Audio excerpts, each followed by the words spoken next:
Komisi 7 DPR RI mendesak pemerintah mengevaluasi SKK Migas pasca kasus Kondesat oleh PT Trans-Pasifik Petrochemical Indotama yang merugikan negara hingga 35 triliun rupiah. Wakil Ketua Komisi 7 DPR RI Herman Heron menyesalkan peristiwa yang melibatkan SKK Migas dan PT Trans-Pasifik Petrochemical Indotama. Herman Heron menyampaikan Bareskrim Polri telah menerima laporan BPK mengenai hasil perhitungan kerugian negara dalam kasus penjualan kondensat oleh PT TPPI yang menyatakan terdapat kerugian negara sebesar 35 triliun rupiah. Herman mengatakan TPPI mendapat alokasi kondensat lalu menjualnya. Tetapi keuntungan hasil penjualan kondensat tersebut tidak disetorkan kepada kas negara. Herman berharap pihak kepolisian segera melakukan penyelidikan kasus tersebut secara transparan.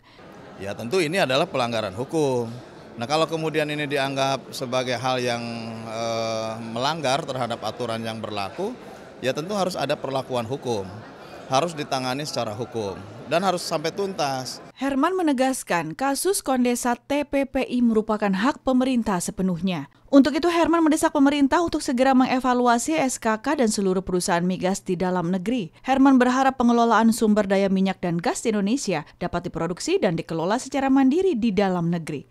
Nah kalau kemudian yang dieksploitasi dalam negeri sebagiannya dijual keluar, tetapi kemudian kita juga butuh untuk membeli lagi dalam rangka pengolahan di dalam negeri, ini kan tidak menjadi efisien. Rohim, TVR Parlemen, melaporkan.